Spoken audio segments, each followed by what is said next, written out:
Good evening, everyone, and welcome to the meeting. This meeting is dedicated to the launch of the Republican Labour Education Forum's Manifesto for the Commonwealth of England. We have two main speakers, Steve Freeman and Craig Lewis. Steve is going to concentrate on the situation in England, and Craig is going to concentrate on the Republican situation in Wales. So I'm going now to Steve to start off our discussion. Over to you, Steve. I'm just going to do a screen share now, if I can. See if we do screen share.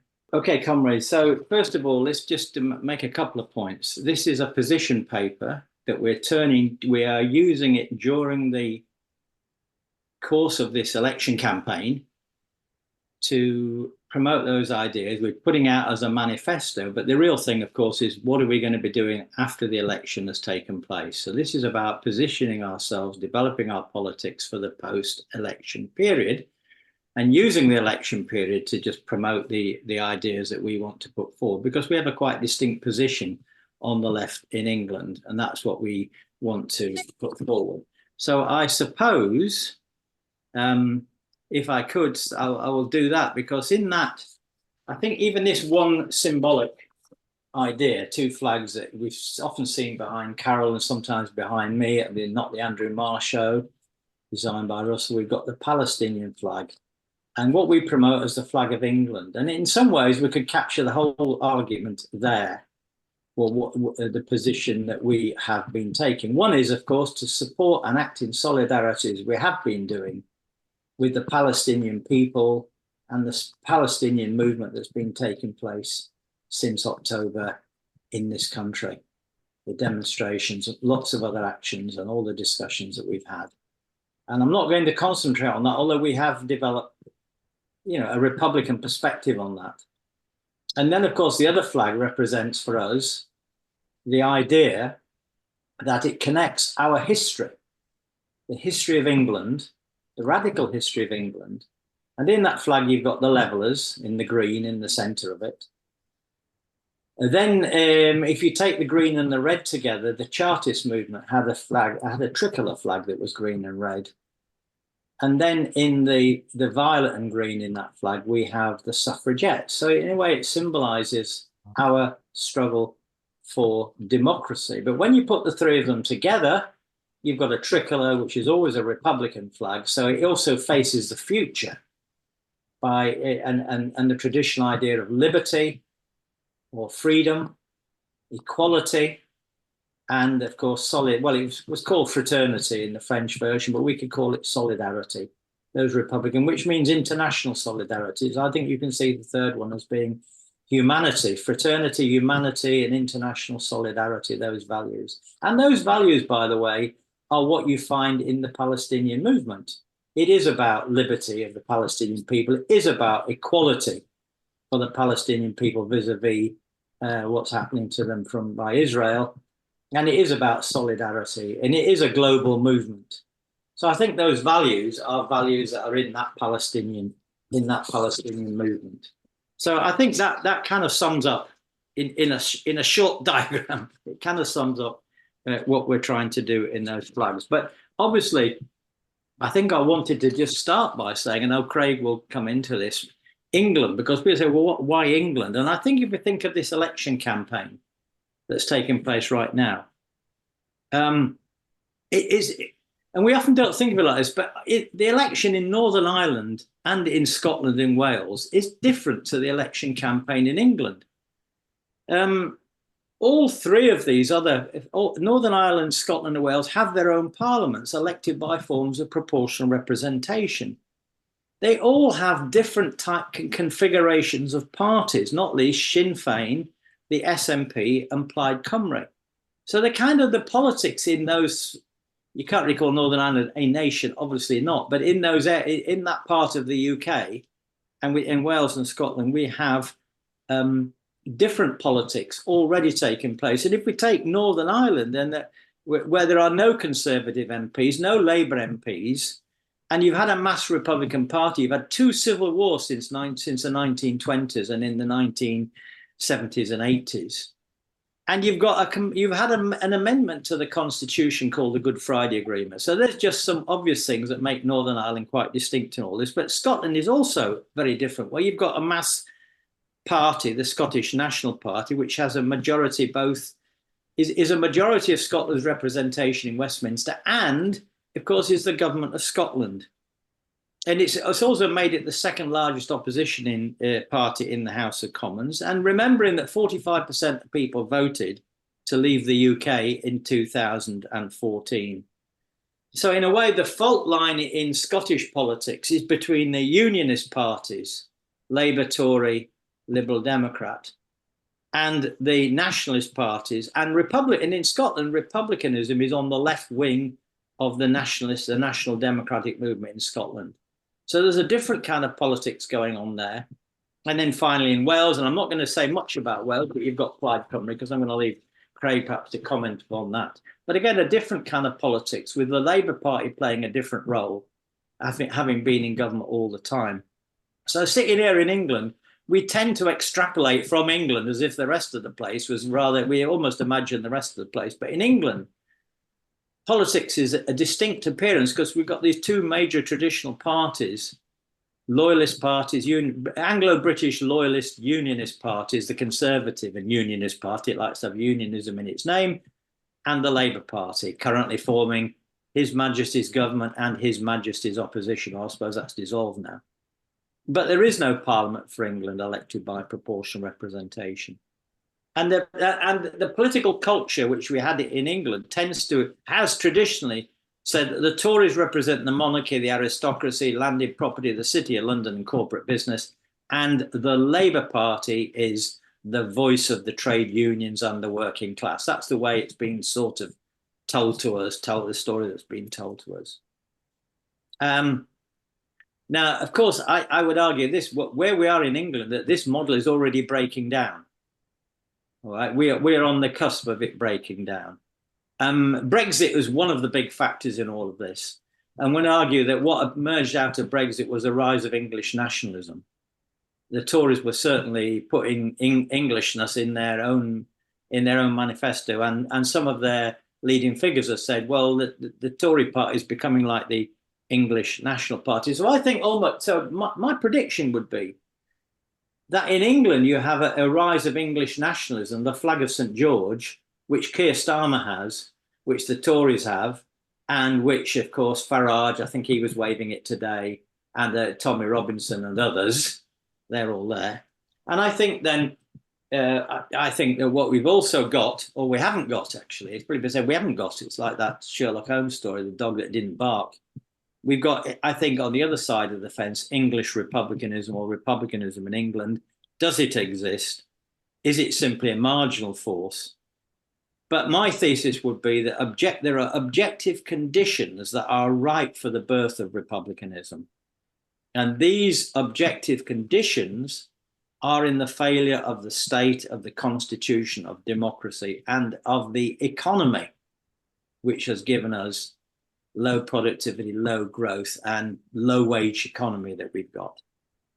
Now, there is no, if you like, if we could say there is objective conditions for the birth of republicanism, there is no subjective, where's the Republican Party? Where's the Republican program? Where is that movement apart from the Republic? It in a sense, it doesn't exist. There's no program, to really express that. And yet, my yet in all this is that since October 2023, we have been witnessing a transformational movement with Israel's war on Gaza, which has brought onto the streets hundreds of thousands of people in demonstrations and protests.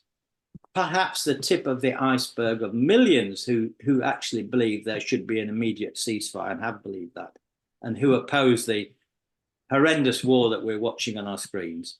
And you could call this, and I would call it, a kind of grassroots Republican movement. It's not a socialist movement. It's not really a working class movement, although it has socialists playing leading roles in it, and it has the support of working class people and their trade unions. So I'm not denying that. But in terms of its attitudes and values, it's a kind of citizen grassroots movement from below.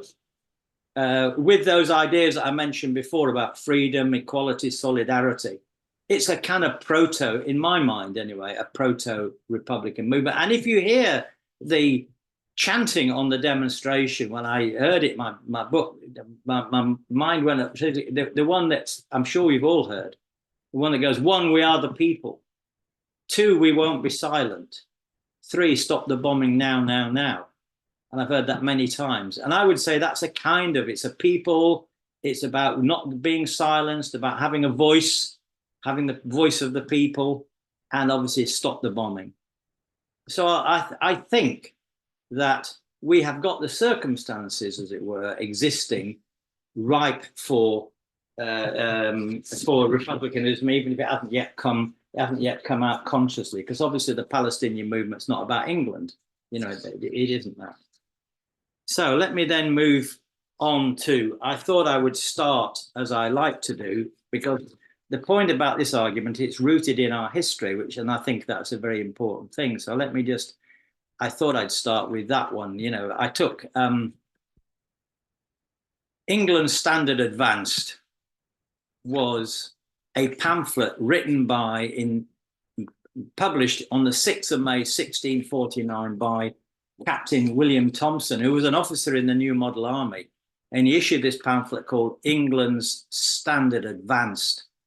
And it was a call to arms to his fellow soldiers and to the oppressed people of this nation. And he goes through how they have been betrayed and how we need to rise up against this betrayal of their hope for democracy, freedom, justice by Oliver Cromwell and the New Model grandees.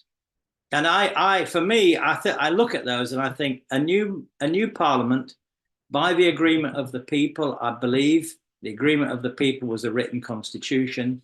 I believe that can speak to us today. Okay, it can speak to us today. And I'll come back to that in a minute. So I was thinking of how, and we haven't yet written our manifesto, not really. We've got a position paper and we're just working some arguments and discussions around it.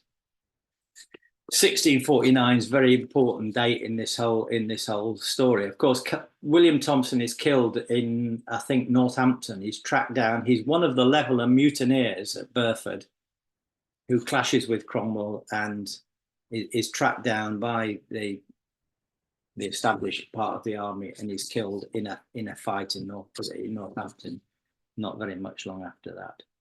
So I thought if I did a manifesto, I started thinking about the communists. I started thinking about the Communist Manifesto. So I thought, right, okay, Commonwealth Manifesto and the Communist Manifesto. But I thought I would just take, playfully, if you like, the opening lines of the Communist Manifesto and just play a little bit with that. So you'll remember the opening lines of the Communist Manifesto, if I've got them myself, if I remember them here somewhere, which is this one here.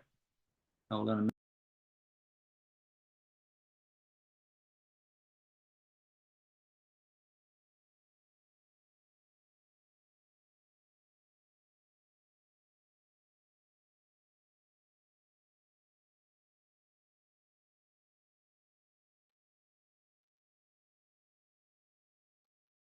Steve, you're muted.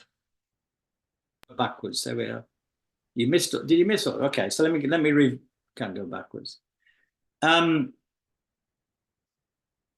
can't remember the bit that I got in. The Communist Manifesto starts with the spectre is haunting Europe. So I thought I'd play around with that idea a little bit. For have the spectre is haunting England, and I thought, well, in the Communist Manifesto, it says all the powers of Europe have formed an unholy alliance. So for us, it's a spectre is haunting England, the spectre of democracy, all the powers of the Crown and their loyalist parties, the DUP, Reform, the Conservatives, Liberal Democrats and Labour have entered into an unholy alliance to exercise this spectre. And all have agreed to defend the Constitution and the Union against democracy. And democracy, by the way, what democracy always means is it means the people. It was a phrase for the people. The spectre haunting them is the people. That's the democracy. And behind the people, of course, today we'd say behind the people is the working class. So the spectre that's haunting England, of course, is the democratic power, the potential power of the working class. And then there's another little bit. The next bit it goes in immediately to say, it says all are agreed to defend, all these parties are agreed to defend the Constitution and the Union against democracy. Now, the next little part of it says is this. It says the history of England, and it says the history of the world in the Communist Manifesto. The history of England over the past 1,000 years is the history of class struggles. And we might put them as taking since 1066, the form has been between the Crown and the Commons over rights and democracy. There's 1,000 years, we could say, in which the Crown and Commons have been fighting. Now, that's not to say the Crown is the same as it was in 1066 or today. It's just the form of it. But I would mention in the early part, in Marx then goes on to say, well, this class struggle is between the lords and the peasants, or between the capitalists and the workers. So clearly in the early part of this story, lords and peasants. In the later part, it's capitalists and workers. 1381 is very important. It's the Peasants' Revolt, as you no doubt know. It's the first time you could say the Commons appears on the stage and really shakes the ruling class of this country. And of course, they are defeated. They're defeated because although they overthrow more or less the ruling class, they have illusions in King Richard II. And he eventually manages to turn the whole thing around, tells them he'll give them everything they want, absolutely the lot, complete freedom and everything, if they agree to go home. And of course, they did go home, and it all ended very badly. There's a second attempt at it, 1649, I mentioned that before. But the point about 1649 is it's the time when the crown is completely overthrown by the revolution that begins with Parliament and goes on through the new model army. And that leads me to say a little bit now, I think, how we have been setting out this story, a historical story.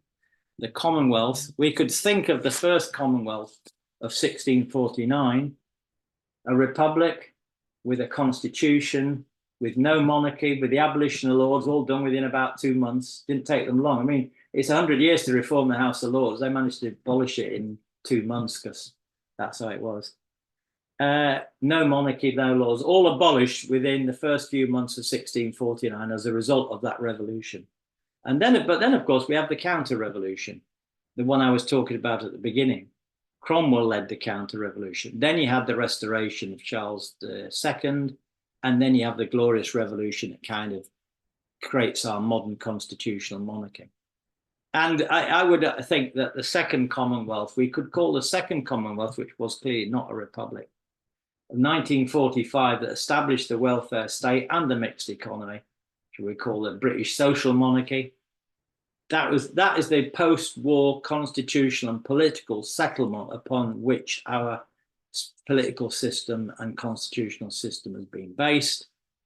We know quickly the counter-revolution, Thatcher and Blair. It was the defeat of the miners that began the dismantling of that post-war settlement, the end, as it were, of the second attempt to establish a Commonwealth. And then we might have a third Commonwealth, and I believe if that's a synthesis, and this one is the antithesis, then we might have a synthesis in the third Commonwealth.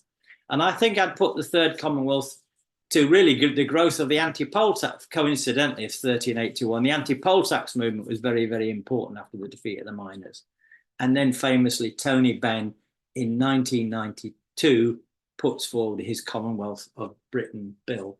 So I want to say a little bit about that, if I could. The Commonwealth Bill 1992, and I'll just a little quote from that. Ben says, whereas the Constitution of the United Kingdom of Great Britain, Northern Ireland, has evolved over centuries from its feudal origins without ever having been systematically examined in terms of its effectiveness in providing democracy or justice for its citizens. when you think of that, democracy, it's never been worked systematic to provide democracy or justice for its citizens. I think that's quite profound. And as soon as we start doing what we've been doing in the past few weeks, 2 weeks ago, the case of Julian Assange, we start thinking about cases of justice and democracy and accountability, the Orgreave Truth and Justice campaign, the infected blood scandal, the Hillsborough, the post office, and many other injustices and scandals that we have seen, of which nobody is accountable at all for those actions. I went to the one I missed off this list. I went the other night to the protest at Grenfell Tower. 7 years on, nothing has changed. Nobody's been held accountable. Nobody's been caught up in all that. The system just doesn't work to get to truth or justice. And so I think that I wanted to then say, okay, let's move on. So what does Ben say in his bill? And I'm going to pick out a couple of points here. Ben talks about establishing a democratic, federal and secular Commonwealth of England, Scotland and Wales. This is a British approach. We're not taking a British approach, dedicated to the welfare of all its citizens. And that's what I think a Commonwealth means. A state, a democratic state that's dedicated to the welfare, I'd say health and welfare, we put it now, it's the health and welfare of all its citizens. And I've mentioned a couple of clauses in the Ben Bill of note. One is clause 29, there should be national parliaments for England, Scotland and Wales. Of course, Blair delivered those for Scotland and Wales, and that's made a difference, but England didn't.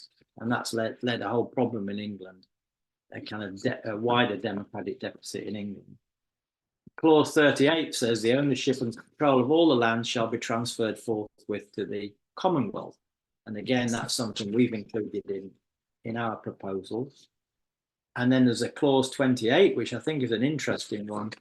Ben calls for a national legal service shall be established, giving each person the right, free of charge, to be represented in court. And when you consider all these campaigns for justice, they can't afford to court. The post office campaign was nearly bankrupted trying to get its case in front of court. People can't get justice because they're excluded from the system. Again, this is a very basic democratic civil liberties thing that needs to be addressed. So I will now move on to just mention 3 points in the position paper. I've got 3 slides that will just cover 3 of the issues, not all of them, just for discussion. Here's the first one, which in the first clause of it says that the Commonwealth of England is a secular, democratic and social republic founded on the sovereignty of the people and dedicated to the health and welfare of all its citizens. The people are the supreme authority in all matters. Concerning the Commonwealth, the authority is exercised under the rule of law directly by the people themselves or through their representatives who are elected, accountable and subject to recall and paid the average wage. Again, that's the first clause of that. Okay, I'm going to move on quickly. So that's 1. I'm going to take another 2. This is, sorry, what's happening there? There we go. The Parliament for England is an important thing in how we see this democracy being advanced. There will be a single lawmaking Parliament for England elected annually by proportional representation with representatives accountable, etc. This should be located in the geographical centre of the country. We're not talking about changing the House of Commons. We're talking about setting up a new Parliament in the middle of the country, which therefore everything is concentrated on London, as we know. It's, the country is quite deeply divided. We need to have something that can seem to be not a London thing, but something that people can relate to. And we've also got, and this is very important because it doesn't really come from above. We talk about 9 regional assemblies, local citizens assemblies in villages, towns, and cities, and also workplace assemblies are also discussed. So in a way, this is about democracy coming from below. It's not like it's coming down from above. It's like coming from below, from local citizens in their localities, organising collectively citizens' assemblies, electing people to regional assemblies. So laws can come from below, which they can't come at the moment. Laws and ideas and monitoring and control can come from below. So this idea is we have a democratic political system. And then the next one, and then I'll move on. The other one is basically about public ownership of land. We go back to 1066, where we started. Tony Benn starts in 1066, which is when William the Conqueror came over and took over all the land, stole all the land, and it's been in the hands of the crown ever since. So really, we're reversing 1066 in a way. It's all referencing back to that. All land in England currently owned by the Crown is the property of the Commonwealth, the sovereign people, and all rents in land should be used for public purposes. And the distribution of land is under democratic control of local regional citizens' assemblies, subject to national law and taxes decided by Parliament. So there are quite a few other clauses that we'll be looking at this during the election. We'll be looking again after the election when we've got more time to see it. Let me now come to two more points. How are we doing time-wise, Carol? 2 points I want to make, and then we'll stop. Okay. Doing fine, Steve. Okay. 2 more points, or 2 more slides. The first one is this. If we're doing the present epoch, how do we define the current epoch? When did the current epoch start, and what is the characteristics of this current epoch? 2007. I would argue the present epoch, the one that we're living through, starts in 2007, 2008 with the banking crisis, which is a shattering impact on our politics and economics in this country. We had, of course, the constitutional monarchy from 1688. We had the 1945 social monarchy. And then in 2007, that wasn't bad enough. The destruction of neoliberal destruction of by Thatcher and Blair of that post-war settlement. The banking crisis of 2008. I decided I'd borrow a bit of Trotskyism and speak about the death agony of the degenerated social monarchy. We've had the degenerated workers' state. If any of you are Trotskyists might remember that. The degenerated social monarchy, the death agony of it. A number of people are describing the problem. We hear it all around us now. Total system failure, by the way, is what Dominic Cummings called it. Broken Britain is what James O'Brien called it. I think Farage was calling it that as well today. Decay of Britain, that's what Tony Benn talked about way back in 1993. He talked about the decay of Britain. We've talked about the whole political system putrefying and collapsing under our feet. Not least water, might be a symbol of the state. The water industry might be a symbol of the state that this country's got to. So what we have really is neoliberal austerity plus Brexit has to come into the story as a kind of breaking point that makes this epoch unique. I think what we've done is, as if by leaving the European Union, I think we've removed the life support system from this country. I think being in the European Union was a kind of life support system, and now we've kind of left that all behind. But anyway, we have a situation, I'd say, where the old system is dying and the new is not yet ready to be born. Okay, so we're in this transitional state as a crisis because we're in the old and we can't get to the new. That's how we might see the current position. And what it implies is our politics, our old political system is breaking up before our eyes, is collapsing before their eyes. And all this thing we've been seeing, Reform Party, I don't know whether that's all mythical, the Reform Party, but the whole way in which the Tory party is in such a crisis now, I think is part of this. I think the Labour Party, which now seems to be fantastic, and the Tory party seems to be in disaster, I think the Labour Party's brilliance and fantasticness is all mythical as well. I think they're in terminal crisis too. So I'll end on this last point. This is up to date. Damaged Politics. The National Centre for Social Research, John Curtis, have produced a report called Damaged Politics. It's a new one. It's only come out in June. And he presents some figures about the things that people are upset about, as it were, when they've done this big survey, is political scandals, or they see it, and the cost of living, of course, because that's really obviously very important. And I haven't really talked much about economics, and we have to talk about that too. But anyway, what they found in this survey was that 45% almost never trust the government. That amount of trust in the government has fallen. It's not just this government, by the way, and I don't think it's just this government. They say that 79% say that Britain's system of governance must be improved either quite a lot or a great deal. Okay? Quite a lot or a great deal. 53% wanted a better voting system, and this is a sort of pitch for PR, I think, because people think PR might be the solution. And then it turned out, as I obviously spotted this one, 49% favoured more regional devolution or an English parliament. So there are people sort of pitching around trying to find it. People know something's wrong. We're not quite sure how we're going to fit this, or solve this problem. But that's public opinion. So I think that's very powerful. So I'm going to end on this one, just to summarise, Carol, now, and this will be my last one here. The argument that we're making is that England needs radical democratic change, and that's what our manifesto of the Commonwealth of England is about. It's rooted in our history.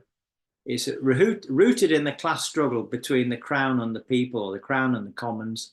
That's his strength to me, if we're linking back to our history. It's about the fact that we need new political institutions and a new constitution. To go back to 1649, to what Captain William Thompson said, a new parliament by the agreement of the people. And in a way, we need I would call it a cultural revolution, redefining what are the national attitudes and values about what it is to live in England, to be English, and what all that means. And that, from the final point, is this: it means taking seriously Tony Benn's message of 1992, where I still think he's speaking to us that we need to take a new direction. Because he went in that direction, Arthur Scargill went in a different direction. They were the two people. So I'm going to finish there, Carol. And obviously, I hope that we can get some discussion going as well. Thank you very much indeed, Steve.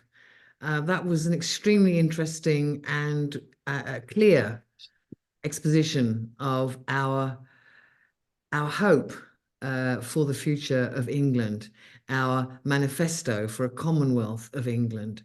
I'm now going to go to Craig, who will be putting the Welsh Republican viewpoint.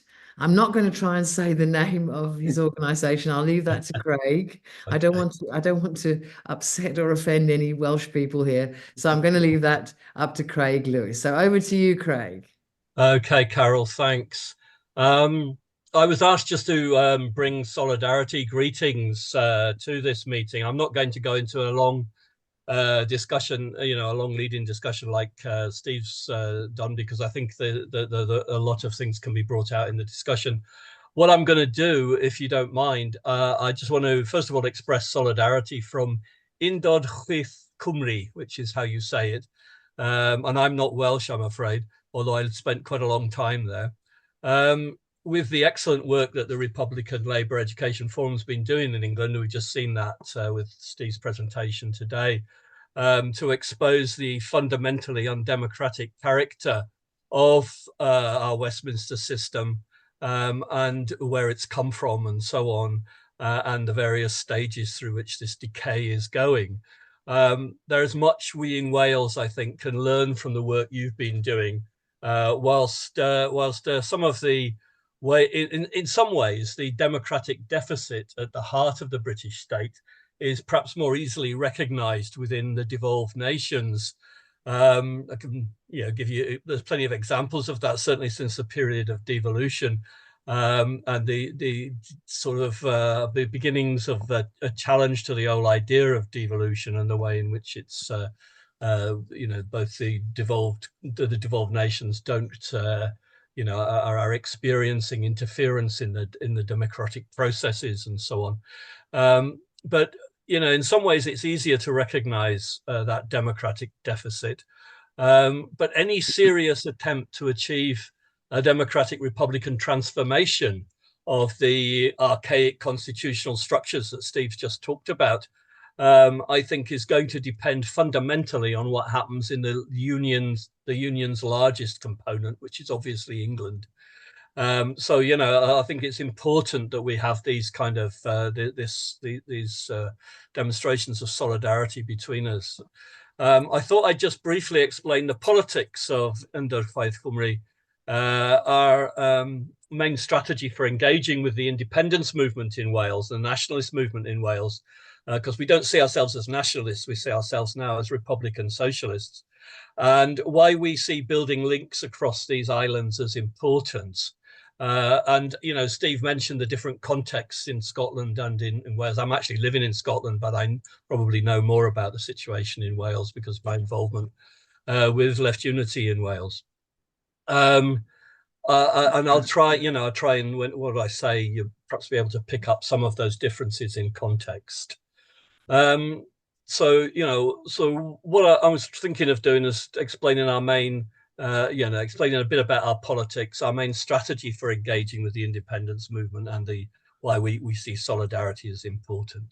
So we've recently before we go on, the Undod Chwaith Cymru, which basically means Left Unity Wales, was part of the National Left Unity organisation. It is no longer.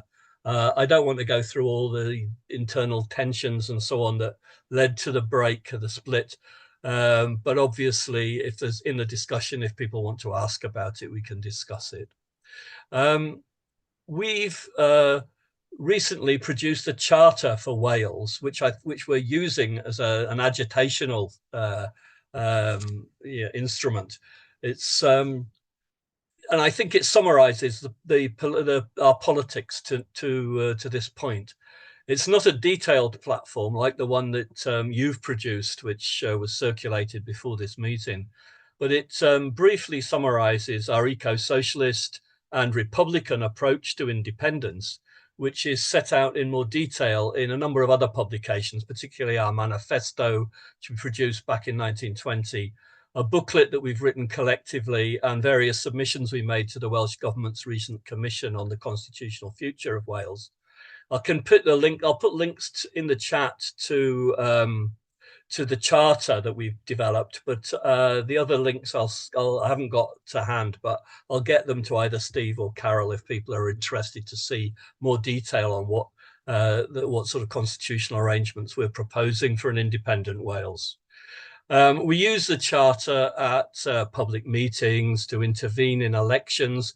Like you, we're more concerned with what happens after this election. We're particularly looking at you know, making a serious intervention in the run-up to the Senedd elections, the devolved elections in Wales early in 2026, I think they're scheduled for, and in Scotland, of course, as well.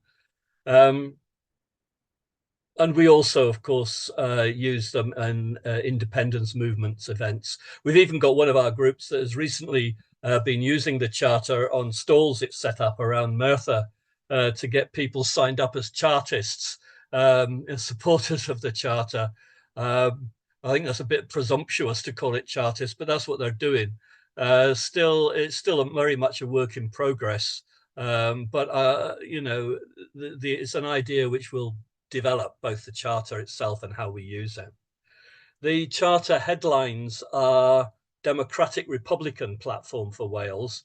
Now, in summary, it calls for the dissolution of the British state, the breakup of the British state, and the establishment of an independent bilingual Republic of Cymru, founded on the sovereignty of the people, with equal citizenship rights for all who live in Wales.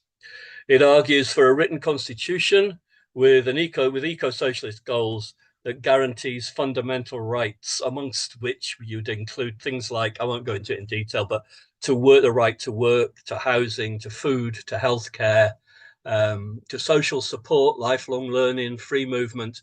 It, of course, also includes workers' rights, so guarantee of workers' rights and the right to strike and so forth.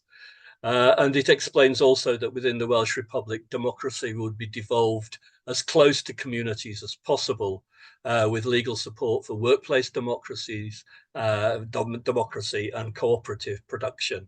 and the various other documents that link to the Charter develop those in more detail, something along the lines of things that Steve has said in terms of voting systems, of obviously the most progressive form of proportional representation, and also recall of representatives, as so on, is also included in it.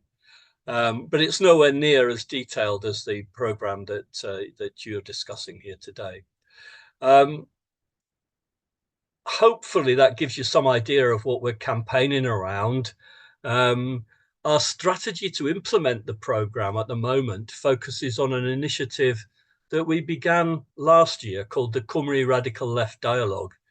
Again, it's quite an important aspect of what we're doing, and we can go into the details of it further in the discussion. I don't want to hog this meeting because obviously you've got your own issues to discuss. But basically, we felt that the political climate justified an attempt to bring together the disparate kind of groupings on the non-sectarian radical left in Wales. It started as a small WhatsApp group, but it's now developed into a community of linked groups. Started with about 5 or 6 people taking part. That was all really, mainly members of Left Unity Wales. But there's now 105 participants in it. It's actually grown beyond our wildest hopes, really. Some of the people come from other groups, parties, networks of various kinds. There's Labour Party dissidents. Some of them are inside the party, some of them are outside, such as Labour grassroots, Welsh Labour grassroots, and Welsh Labour for Independence. There are Left Plaid Cymru members, Leanne Woods, the former First Minister, what am I talking about? The former leader of, she would like to have been First Minister, I think. The former leader of Plaid Cymru is involved. There are various campaigning organisations and social movement activists, including, of course, the Palestine Solidarity Committee campaign activists, climate activists. There are various cultural groups involved, the Red Poets group, which is quite well known on the Republican left in Wales. And there are some cultural figures involved, as well as non-aligned socialists and Republicans. What we started to do recently is to move towards having regular Zoom meetings specifically around independence and self-determination. We're planning a face-to-face meeting later in the summer. And it's very much based on the idea of exploring the possibility of a new organization on the radical left of the independence movement and seeking to develop it collectively from below, rather than just something, sort of calling it at a meeting. So the dialogue's been very important in the process of bringing it together, and we're quite pleased that it's now got to this stage. The Undod Chwaith Cymru is working to win support for our Republican and eco-socialist agenda democratically within this process. We're not seeking to impose things at all. In a sense, building any new organization is going to be from below. It's taking a Republican perspective on how we build it. Okay, I'll just make one final point, Carol, if I can. I think this is sort of an important point. Solidarity across these islands with other Republican socialist groups is fundamental for us. We're not nationalists, we're internationalists. And any successful eco-socialist transformation of the UK is going to depend fundamentally, in my view, on radically renewing democracy from below across the constituent nations. It's a fact that I think has been too often ignored by the left in this country.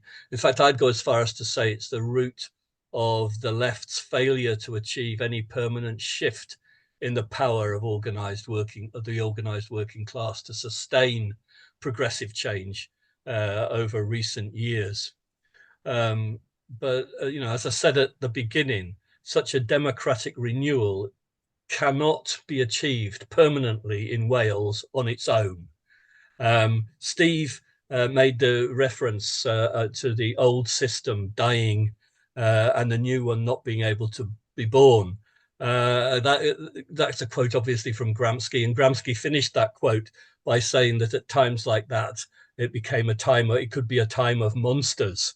And I was watching Farage in Merthyr today, launching his manifesto, and that's exactly what I felt. I thought we were witnessing the beginning of possibly a time of monsters in this island as the old forms start to degenerate.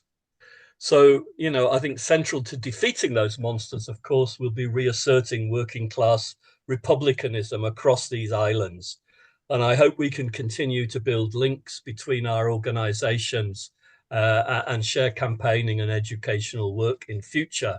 I won't say any more just now because I can obviously take part in the discussion and presumably want to get on with that. But thanks for inviting me. I think it's important that we try to build these links. I know you'd asked for somebody from Scotland. I can say something about what's going on in Scotland later if you like, but I know also that there's some difficulties in the Republican Socialist platform at the moment because of Alan Armstrong's sad passing recently, which has created a bit of a hiatus in the organisation.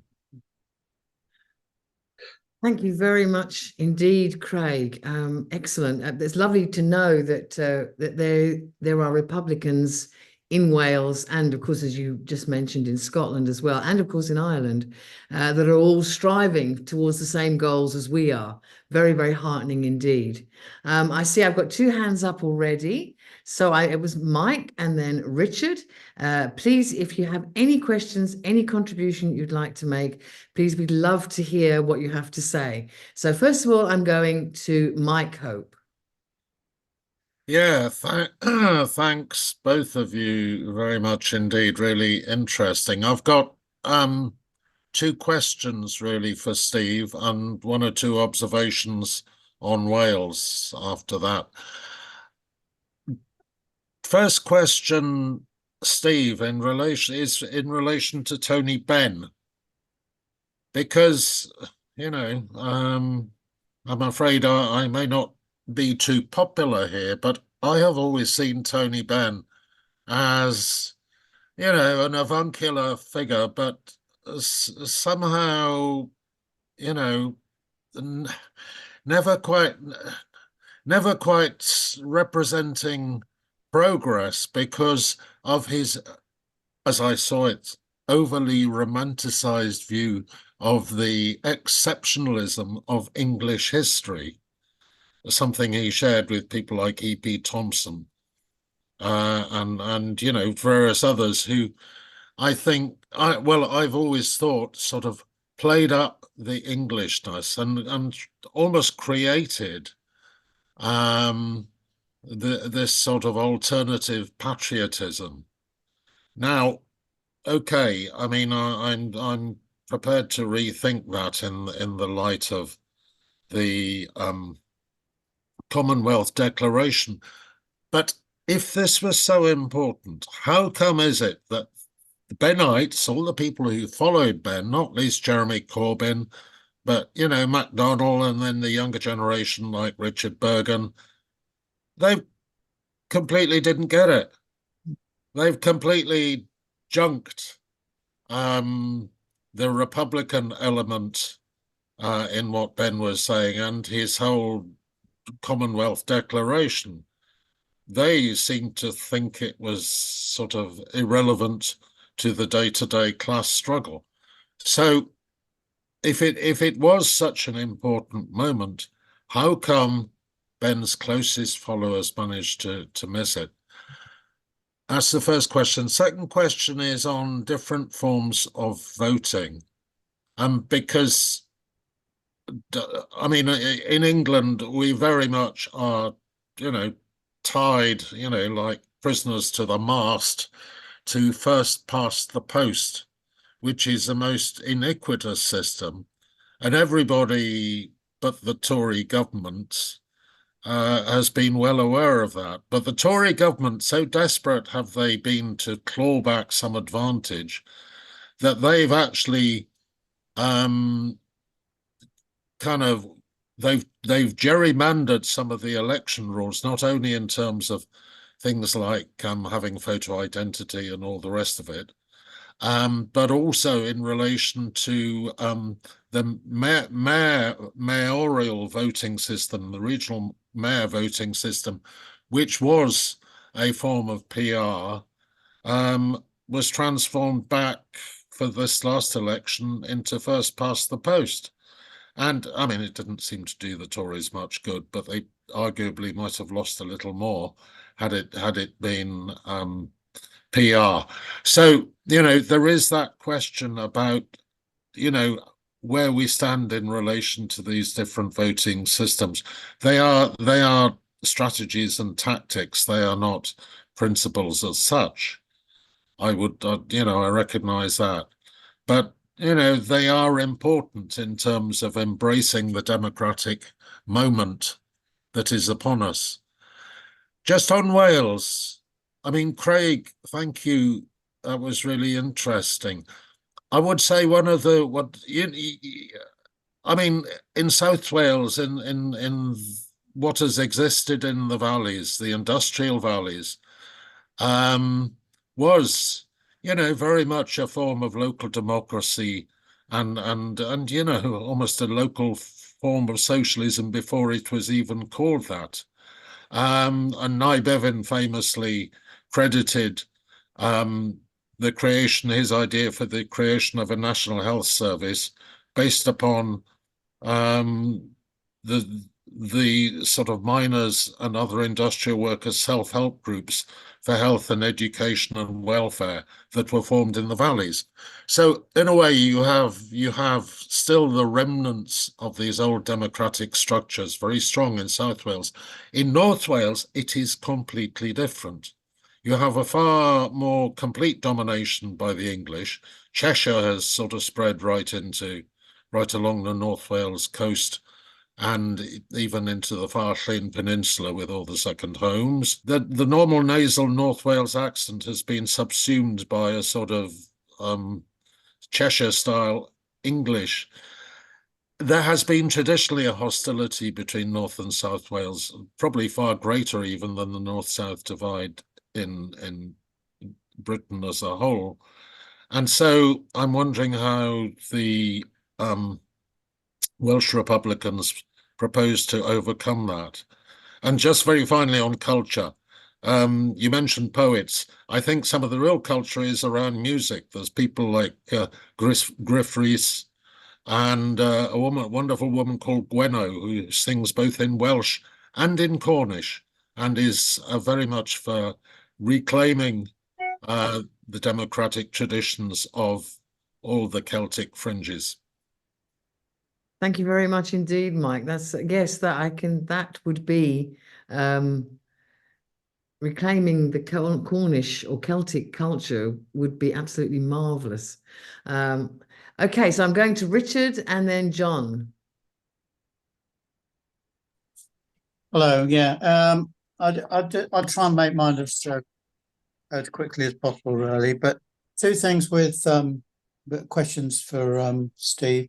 When you counterposed Ben with Scargill, I'd like you to bring out the difference between you see between that. Secondly, I personally think that in fact that your timeline should have included the Chartist movement, particularly the high water mark of 1848, because that led basically to the democratization, forced on the state, the democratization, even though it wasn't achieved until 1921 when there was full suffrage for women, and also the rise of the trade union movement, and also the rise of what you could say the socialist Marxists with the social federation. So I think the key thing was Chartists. The 45, they actually government. I personally think that in fact it was the weakness, it was to do with the consequence of the Second World War, that in fact that the British state was so weak and it became dominated by the United States. And this was its response to a kind of independence, really. So those two things. The other thing is I'd like to agree with Mike and also with Craig that in fact I would like to see a kind of a unity of the islands, really. And I would see the decentralisation of power from England, i.e. the central state of Parliament, into the democratic, both the English parliaments, the regional assemblies, and the parliaments in England, Scotland and Wales, and also Ireland. I wouldn't include Northern Ireland at all. I would call Ireland as, so that we maintain some kind of unity of the like a confederation rather than a separation. So I'd like to suggest that we have a unity that in fact is based on decentralization of power, which would actually be a continuation. The decentralization into the regions would be basically a continuation of the decentralization which took place under the Blair into Scotland and Wales, and would be a continuation of that. And that obviously all Ireland as well, which would be a unity of the four states in a new kind of confederation. But I mean, I would like to rather than sort of concentrate too much on just an English Parliament, really. Although I agree with there should be an English Parliament, but it should be tied in with the rest as well. So there's just a few things to my contributions, really, that I'd like to see, really. And all right, thank you very much. Thank you very much. Thank you very much. That was some good points made. And I think Steve will come back and say, yes, that's very much part of what we're proposing. I'm going now to John and then to Phil. Yeah. Mine's just a basic question to Craig because I missed the early part of what he had to say after he'd made remarks, seemed to be talking about the size of the organization. I'd obviously missed what form of organization and the name of the organization which is operating at the moment. So it's just a plea to be given that information tonight, if that's possible. Okay, thank you very much, John. I'm going to bring in Phil now. Yes, I just wanted to talk about the honours system, principally because of the latest news of Alan Bates in the post office, which I was discussing last time in the context of crimes of the Crown, has accepted being knighted. This has caused quite a lot of chatter on Facebook, which I've been involved with debating. And I think on the whole, people have taken a fairly sensible line. They're saying, well, you know, which I have to admit, I formally misread in one case. So I had to correct myself, which is fine. But I got to explore with a couple of people on this Facebook thread some of the issues surrounding the honour system. And one of the clarifications came from the guy who said he thought it wasn't a good thing at all and he was condemning Bates for it. And I kind of said, well, you know, these post office postmasters are not radical socialists. They belong to a type of political group which is more conservative and doesn't really want to believe the state could treat them so badly. Part of their thing is shock. And Bean Bates has made that point a couple of times, that he was really shocked how the bad faith of the Crown. Well, I think we'd probably have clued him up if we'd had a chance to talk to him first.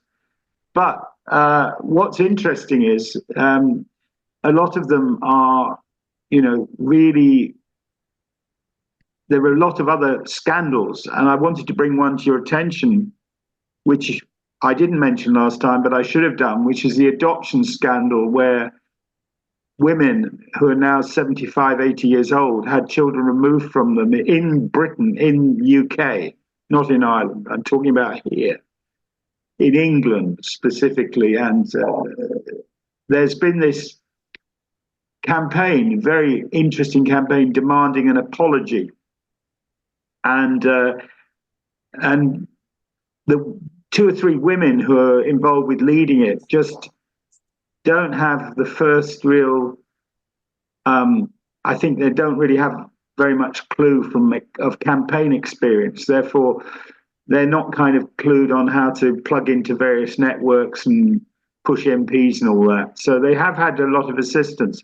But it's a terribly important campaign because numbers of children were taken away from their mothers, and these mothers were shamed. They were treated appallingly badly, and they still bear the scars today. And this is another Crown scandal that goes back to the 1950s. I mentioned some last time. Okay, well, I've gone off piste a bit, but I hope you'll indulge me with that because I think it's a very important thing to add scandals as we go. Here's another one. WASPy women, another, if we're talking about years of Crown scandals. My sister is a victim of this, and I'm sure we all know people who are as well, women who've been robbed of their pensions. But anyway, I wanted to talk about Sir Alan Bates, because I think it's interesting. It triggered a debate on, as I say, on Facebook about the honour system, and I broadened it out into a context of the Crown and how the honour system is like glitter on the Christmas tree with the star at the top. It's a deflection, distraction, and I got into quite an interesting debate with an ex-member of the SWP who generally we agree on most stuff, to be honest. I think he's shifted quite a long way into a more kind of social democrat position, but he's still radical on a lot of issues. But he didn't like my comment about David Olusoga because I mentioned, I posted a statement by Benjamin Zephaniah in response to Mr. Bates, or sorry, Sir Alan's new title. And I said, well, people have rejected them. Bowie rejected them, for example, David Bowie. But he didn't like it. He said, I don't think that's going to dull Olusoga at all. He won't stop being a critique of the slave trade and empire just because he's got an OBE. And I kind of said, well, I didn't really see the coherence in it. And then I followed that by saying, he followed that by talking about other musicians who've taken it, black musicians who've taken MBEs and OBEs, as if that kind of justifies it. And I find this really interesting.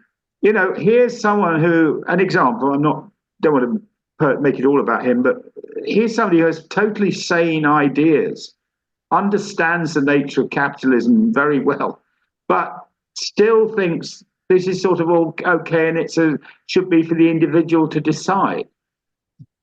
And I found that really fascinating because I'm not into sort of reductionist politics in terms of everything comes down to class and nothing else is relevant, because otherwise I wouldn't be interested in art and culture at all, because I just say, well, if it's not working class, if it's not workerist, I'm not going to pay any attention to it. It's obviously nonsense.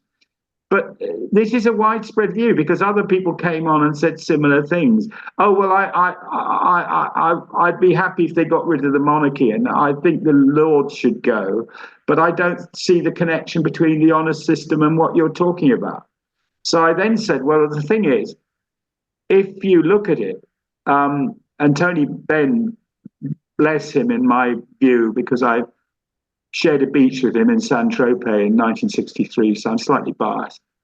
But Tony Benn, or Lord Viscount Stansgate, as he was then, he was on ITV in 1992, and he ran through all the honours in the system from Mr. right the way to Viscount, who bows and scrapes the Queen all in one breath. And he did that to illustrate how the honour system is very important, because it actually stratifies and enforces hierarchy in our society. It's not democratic. It doesn't reinforce democratic values at all. It serves to separate people away from their base. Personally, I think Olusoga is being bought off in a sense, because he may be the best historian of slavery this country's ever produced. But the fact is, there will be people in the academy and in student bodies who think black students, for example, or ethnic minority students, who will take that symbol that he's accepted as being actually wrong. And it will be confusing to them. They'll think, well, why are you going on about empire and stuff if you feel like that? So I made a phone call to LBC about a month ago, and I attacked the honour system, which they were praising for some reason or another.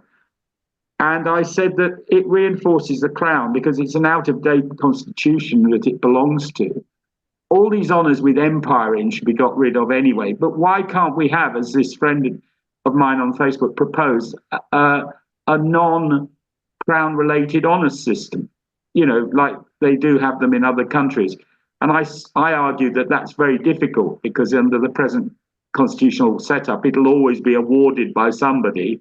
And it will be, in the end, even if you take off the empire and change it to excellence, it will still be changed into something akin to the king or the queen or the monarch or whatever giving the honour. You know, and I can't see how people can't make the connection, because you can't democratise an honour system that's ideated by the Crown and the current constitutional setup. You can't uncouple it, because it will always be awarded by some obscure Lords Committee, which has got nothing to do with common, you know, the common people. So I believe that it might be a way, what I'm getting at here is it might be a way to start to talk about these things around issues like Sir Alan Bates, because it's not to condemn him. It's not to say he's awful because he's done it. But it is to point out that it's a very cheap way, both economically and politically, for the Crown to make him feel better about himself and to be one of us. Come on, you know, we didn't mean you any harm. Let's give you a little honour so you'll feel a little bit more treated with respect. And of course, that to me is absolute arrant nonsense. It separates Alan Bates from the people, from the group that he's been trying to form. And it risks running that group into the buffers, because where do they go when their lead spokesperson has been knighted? And the person that's conferred the knighthood on them, or the entity, is the same entity that runs the post office. So it really is an important political thing for us to focus on. And I hope we will. So I did say to LBC, in closing now, I'm finishing my point, I did say to LBC, it was the last show Sangeeta Maiska had on her program I rang up. I didn't realize she was being sacked. But, you know, I said 200 years ago, they nailed this. I mean, Shelley attacks titles. He gave up being an aristocrat for that purpose. He could have taken a seat in the House of Lords like Byron did, but he didn't, because he didn't want anything to do with being an aristocrat. He wanted to leave it. And he was a Republican. He might have been a kind of Republican, rather different from some, say, Thomas Paine, but he was still a Republican. And I said, well, Starmer is not going to break with this. So whatever Starmer does when he's elected, he sees constitutional reform as totally irrelevant. Otherwise, he would have at least entertained chatting about PR, which he won't even do. So I think what we have to do is to say that we believe that the honour system, you know, why do they give them? And often, I might say, to ethnic minority people, they give them to. Why do they award these low awards to ethnic minority people? Of course, that then tells you what positions in society ethnic minorities actually occupy. They don't occupy high positions. They're not generally senior judges or lawyers. They're not raised up politically to that point unless they're chaunting the same garbage as everybody else. So I think it's important to see why that is. I have another friend on Facebook who holds an MBE because of her services to the Black Asian community. And so I asked her quietly why she'd had it. And she said, well, I thought it would be good for my community. You know, I'm doing it for my community. Well, how does that work? How does him becoming a Sir do it for his group? How does he share that honour? How did Sir Michael Jagger share his honour with the rest of the Rolling Stones? I doubt very much Keith Richards would want one. But to not be too flippant, as I say, I'll close now, but I think that this honour system and debates thing might be, debate entails Alan Bates' name. So it might be a way of launching some debates about the honour system over the question of him accepting this honour. That's what I wanted to say. And I hope that, we can all start to consider the honour system as a serious element and feature of our struggle to build a more democratic society, because I think it's fundamental. Thank you. Thank you very much, Phil. I really, really agree with you there. I just want to give a little story that I read the other day about this happened in America, and this young person was given a merit award, obviously at his college in America, and it involved $1,000. And he went out, came back to college the next day with the $1,000 in his hand, and he handed out to his whole class. And he said, these merit awards are how they want to divide us. I don't see any more hands up now, so I'm going to go back to Steve to come back to those questions now in his closing remarks. Steve, over to you. Thank you, Carol. And just to say, just to reference what Phil said, in terms of not all of you seen the document, but we want to make sure that if you haven't seen it, that we can somehow get it to you. So we need to be in contact with you afterwards if you haven't seen it. But just to draw your attention, we have points 3 and 4 in it talk about citizenship in the manifesto. And point 4 says this: it says the Commonwealth abolishes all social distinctions and privileges of rank, and hence all titles such as King, Prince, Duke, Earl, Lord, and all orders of knights, members of the British Empire, honourable and right honourable. Every citizen will have the same status under the laws of the Commonwealth, because that is the idea. We are citizens together. And you're quite right. I've not thought of it that way, but this is about divide and rule. It is about that.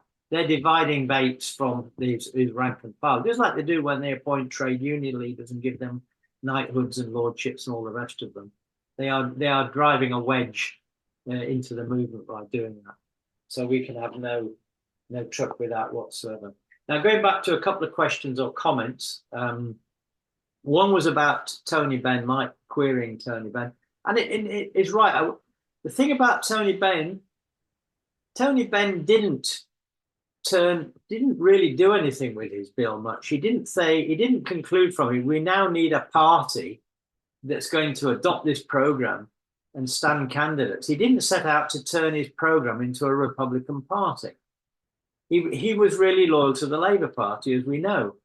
So in a certain sense, he didn't really pursue it in the trade union. He didn't try to really make a campaign out of it. And that's a big kind of failing. He didn't really do much with it.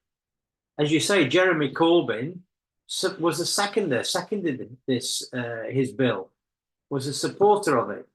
But it didn't occur to Jeremy Corbyn that his bill should be, that bill should be the way of redefining the left in his campaign. I mean, it was completely junked by Corbyn. And as Mike said, it was just, it was a kind of intellectual thing, not really a deeply felt thing that Ben was doing. But having said all that, and we can criticize Ben for having said all that, it still is that he looked into the constitution and the history of this country in a deep way, based on his deep knowledge of how the institutions work, and came up with a fully worked out plan that nobody took any notice of. Now, of course, we're 30 years on since then. We have to adopt, the world has changed since he wrote that. But I think it's a really important point that the left doesn't take up. And whether you think, whatever you think of Tony Benn, and I've got a lot of time for him, he's doesn't share my politics particularly, but I have a hell of a lot of respect for him as a socialist and what he did. I think it says something that the left never thought that this would be something could be amended, adapted, changed, whatever. So what we're doing here is trying to dig that up. We're trying to do what Ben didn't do, try to get the trade union and working class movement to take cognizance of what he was trying to tell us because he basically says that Britain is decayed. I mean, what he said in 1992, what we see happening right now, his analysis is, very good in my opinion as to what was wrong and how he roots it in our history. Because Ben had a very strong sense of history. He used to go to Burford every year and speak there, so he knew about the Levellers and the Peasants' Revolt, all these things that are incorporated into what we're saying here. I suppose in a voting system, I agree. A proportional representation system means that you get a system of national voting, that we vote as a country, as opposed to what we do at the moment, which is we vote in 635 different elections. On July the 4th, we'll be having our own election in our own little constituency, and our votes there won't add up to anybody else. But if we want to get a national picture, then a PR system to me is the most democratic. I mean, there are different forms of PR, and we've included that in our programme. So we've got PR for the Parliament of England in there. But what we're trying to say to people, some people think, come to the conclusion that our democracy is not working. And if we had PR for Westminster elections, then that would kind of sort the problems out. And I don't think it would sort the problems out, because the problems are to do with the power of the Crown, which dominates the whole political system, and which, when you really look into it, is not about the king at all, but it's about the Treasury. The core institution of the Crown is His Majesty's Treasury. And about 80 people who control the purse strings and decide everything, spending, what's spent on what, is all being decided in the Treasury there in Whitehall. It's a very, very powerful centralising body. And so in a sense, what we're talking about is that's where the problem lies. It's not, Parliament doesn't function really effectively as a democratic body because all its power has been stolen off it, power that it probably never had. But it's been stolen off it. It's in the hands of the whips and the Crown and the ministries and what goes on in Whitehall. That's where it is. So if we have to if we want a democracy, just changing the voting system for the Westminster Parliament won't really do it. Even though, as socialists, I think it's right for us to support PR, and the fact that people are interested in that means people are thinking about constitutional change. Richard's point was about, he sort of explored 2 points I think Richard made. Exploring Ben and Scargill. It's interesting, if you go back to the 1990s, Ben took a Republican route and then he stayed in the Labour Party. He stuck loyally to the Labour Party. He said he was born in the Labour Party, would die in the Labour Party. So he didn't branch out. He didn't use his programme as the basis of an alternative party. Scargill, on the other hand, did. Scargill left the Labour Party, broke with the Labour Party, set up the Socialist Labour Party in 1996, 1997. But Scargill wasn't really much of a Democrat, by the way. I wouldn't be a surprise for most people to know that. But he did what all socialists do. So what they say is, well, of course we're Republicans, socialists. Why would we want to keep the monarchy? But that's for the long term. It's not something to do now. What we should do now is try to change the tax system. We should nationalise various things. We should obviously redistribute wealth.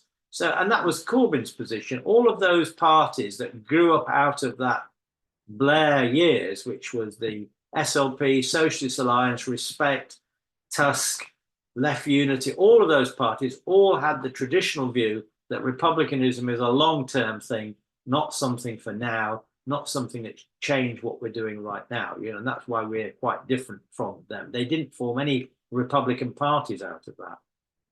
So Ben took republicanism, stayed in the Labour Party, did nothing with it. Scargill left the Labour Party to fight, but he didn't take any kind of Republican democratic politics at all. I agree, I think, with what Richard. We haven't really missed out on 1848, Richard, really. It's just that we did have time to discuss that. It's in, as I say, Chartism's in our flag, really. So we haven't really forgotten about that. I just had to miss lots of stuff out in my talk. So it went out the window. But 1848 is a really very important year. And the struggle of the Chartists and the suffragettes is absolutely central to what we're talking about.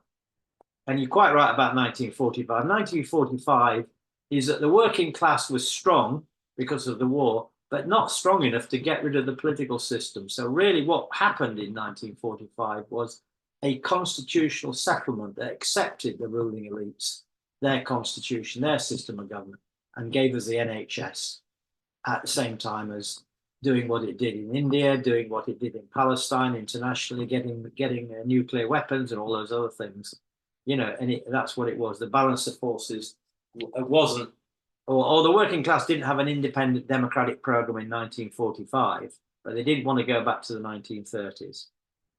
I think, comrades, I think that's all I really have to say at the moment. I hope if you haven't seen it, you will. And we're going to be discussing this again, but we're trying to set out an alternative direction for the left in England. That's what we want to do, because this position is quite distinct.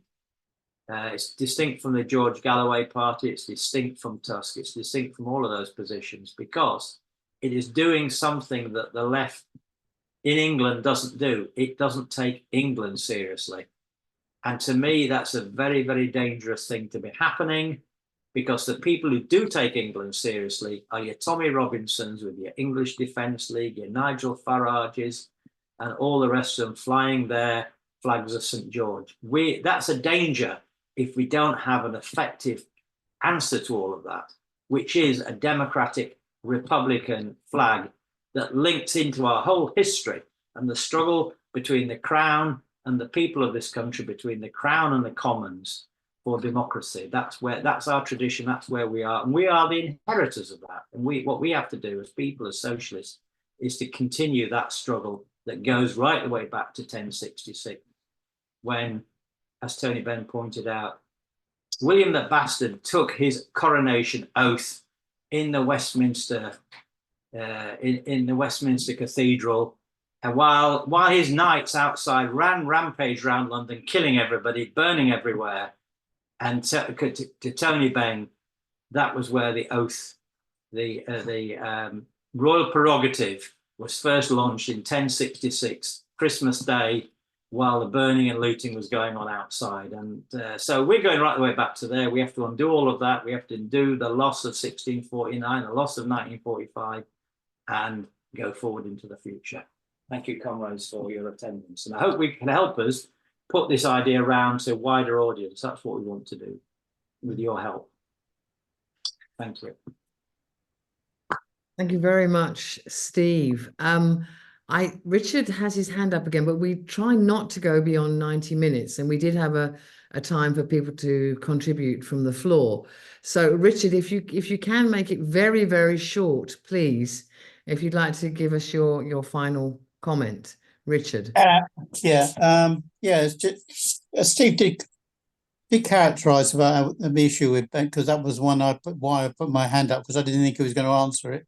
The thing between Ben and Scargill, but Scargill, and that's why I think 84-85 is a critical point, because that was, to be honest, that if that had failed, that was a crunch time, because, and at the same time, he was part of the Labour Party. Scargill didn't leave the Labour during the miners' strike. It was he was within the Labour Party itself, and it was a failure of the Labour Party to support the miners in a critical time. Because really, it was only after the 1840. I know that the Thatcherism started before then, but really the high water point of Thatcherism was after the defeat of the miners, and that in fact we're in the backwash ever since then, to be honest. And basically Corbyn is in an attempt to try and claw back into the mainstream. So I mean, that's just a comment. So anyway, that's just a comment. I think that in fact that I still think that Scargill's a great Englishman, to be honest, and you're right, it may not be democratic, but it was a challenge to the state on so many fronts, and the state had used all its resources to defeat the miners over a year's struggle. And it was an industrial and a political struggle that the Labour Party failed to, and including Ben, I suppose Ben supported the miners, but he wasn't full. He wasn't. I mean, maybe I'll be corrected here, but I'm not too sure how much he backed the miners during the strike, really, to be honest. So anyway, I'll just go back then. Perhaps Steve can then remind me of any historical truths on that. Okay, thank you very much, Richard. I'm going to go back to Steve. Make it just a very Yeah. short comment. I think, because I don't know the record, I think Ben fully backed the miners in their struggle and was prominent in their struggle. But you're right. You're right about one thing, that 1984-85, the miners' strike is the key date in the destruction of the post-war social monarchy. I think that's when the trade union movement and the defect, because it was the miners from 1945, it was the miners that there was the strong part of the working class all through that period. And it was the defeat of the miners that enabled Thatcher to get rid of what she called socialism. She called it, I'm going to get rid of socialism, because it never was socialism, right? But it was the post-war settlement. She started to really go to town on it. You're right. That is the key moment when the trade union movement recovered. And I'm saying that logically from that, the Ben-Scargill split was two consequences of that. The defeat of the movement led Ben to rethink the way in which our parliamentary democracy worked. And that was the origins of his bill in 1992. And for Scargill, it led him step by step out of the Labour Party, because he could not tolerate what New Labour was doing. He completely couldn't accept New Labour at all. And they were happy to see the back of him, and he was happy to leave. I mean, I was there at the founding meeting of the Socialist Labour Party. We were back in the day in 1996. So it was a kind of split in the movement as a consequence of that defeat, and a consequence of the destruction, the real destruction of the social monarchy. I think began not just in 1979 because Thatcher won, because she could have been out on her ear after the Falklands debacle. But she managed to turn that around and then take on the miners. And that's probably what made her reputation of the Iron Lady and all the rest of it. So I think I'm agreeing with you, Richard, a little bit. Thanks very much, Steve. I just thought that Mike had a question for Craig about how the North and South of Wales are featuring in all of this. So I'm just going to go, if I may, just go to Craig to answer Mike's question to him. Yeah, thanks, Carol. I won't take up too much time, but there are a couple of other things that I wouldn't mind saying. Mike has raised this issue before, I think, with us, that there's this cultural difference between the North and South, and how do you reconcile that, particularly as the North is dominated by an English culture and the South by the traditions of the working class mining communities of the valleys and so on. I think the situation is more complex than that. And I think also it's changed quite remarkably over. It's perhaps one of the positive aspects of devolution, that there has been a change in all of that. But the issue really is that, you know, for many years, for centuries, Wales was a nation with its own language and its own cultures, and they are separate cultures. But it had no political identity. And what devolution did, if nothing else, was give it some form of political identity. I think I've said this before in meetings. And that, I think, has started to change these differences, and the focus of politics in Wales has very much become Cardiff and the Senedd. And the important issue really about what we're trying to do as Republicans is how do you actually create a democracy which is based on genuine popular sovereignty, which effectively gives working class people, whether they are in the North or the South, whether they are in urban or rural areas, it gives a voice to the majority of the people, and that their voice gets heard. That's I think a more important issue. The distinct differences between the North and South, which Mike argued was worse than the differences between the North of, or he drew an allusion with the North and South divide in Britain. I don't think it is really like that at all anymore. I lived and worked in Wales for 30 odd years until quite recently, and it's noticeable that the change and the focus on specifically Welsh issues rather than this localism that I think Mike was alluding to.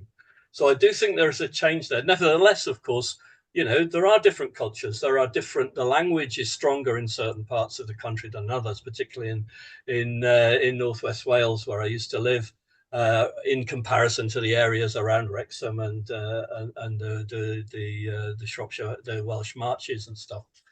But you know, so that's all I can really say on that in the time that we've got. It's an enormous question. How do Republicans deal with these differences? Well, the first thing for us is that we take cultural and language issues incredibly seriously. We support moves to promote the Welsh language.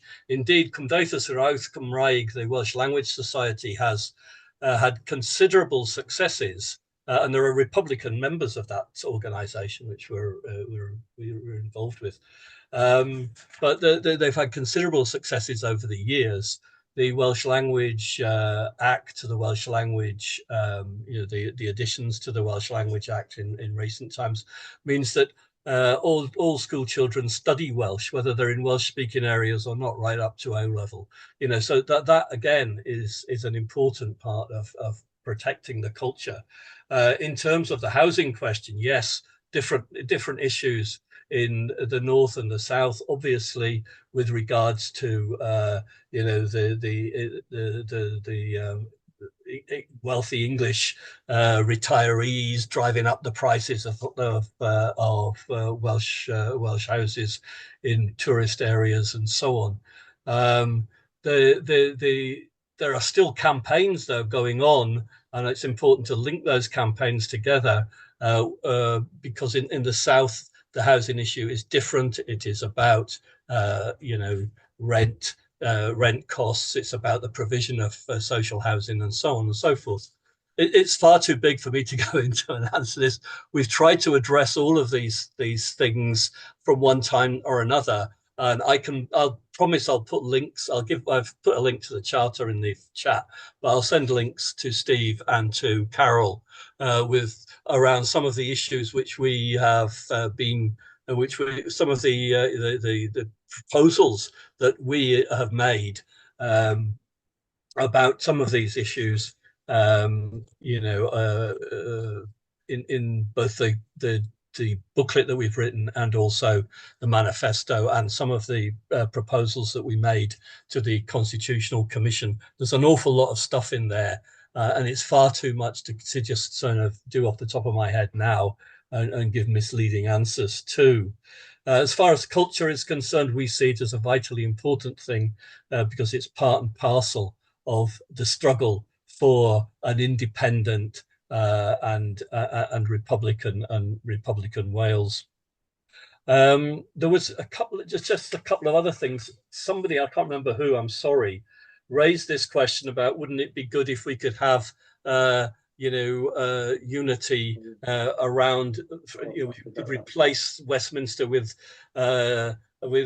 devolved administrations in England, Wales, and Scotland.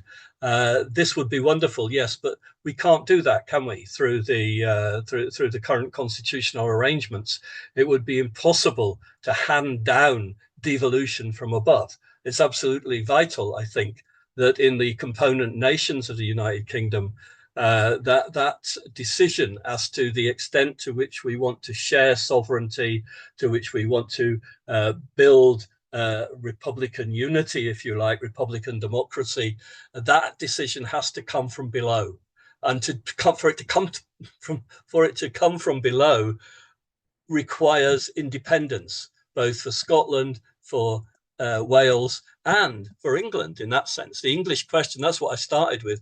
The English question is very, very important. Without without a Republican socialist perspective in England, Steve's just talked about that. About the way that the left has ignored the political nature of the British state.